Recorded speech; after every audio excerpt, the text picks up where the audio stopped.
इम्कानी खतरे सबब कुंडरी इंतजामिया जो अहम इजलास थियो आहे। कुछ अमलदारन शिरकत न कई आहे। इजलास में मुख्तियार कार कुंडरी SDO आपाशी ऐं TMO कुंडरी शिरकत करण जी ज़हमत न कई आहे। अवांखे ॿुधाई पिया त अस्पतालुनि में इमरजेंसी लागू कई वई। मस्जिदनि ऐं मंदिरनि में बि ऐलान करे माण्हुनि खे आगाही ॾियो पिया। इंतजामिया जो चवणु आहे त अवाम खे गुज़ारिश आहे त तूफ़ान दौरान घरनि खां ॿाहिरि निकिरण खां पासो कनि।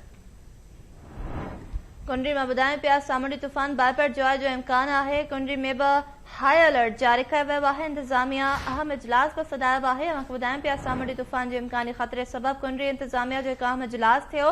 कुछ अमलदारन शिरकत न कई जॾहिं त इजलास में मुख्तियार कार कुंडरी SDO आपाशी ऐं TMO कुंडरी शिरकत करण जी ज़हमत न कई।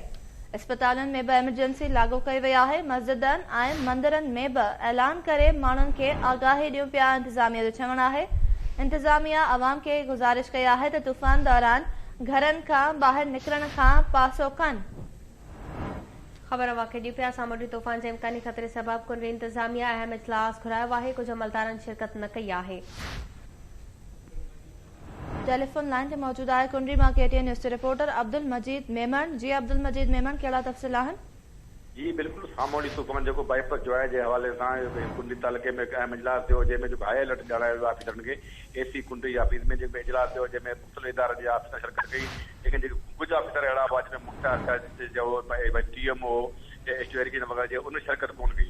शिरकत ॿी जेके टास्क फोर्स थियल शहर जी कमेटी उन 11 मेंबर उन मां सिर्फ़ 3 मेंबर शिरकत कई।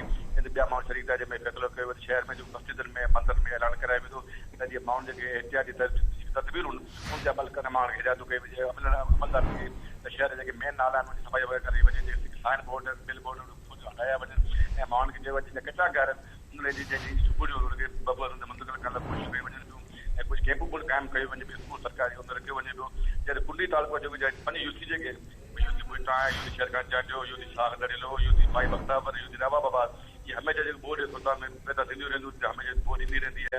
उन्हनि खे बि जेको अलर्ट कयो आहे त जीअं उते जेके नंगनि पाणी जा खुलिया वञनि त जेको नुक़सानु न थी सघे। जेको आकड़ो ठोरो आहे जिते रिकॉर्ड उते दूर कराई वञे जीअं माण्हुनि खे तकलीफ़ न थिए ऐं माण्हुनि खे सुजागी पैदा करण लाइ चालुनि ऐलान कराए वञनि।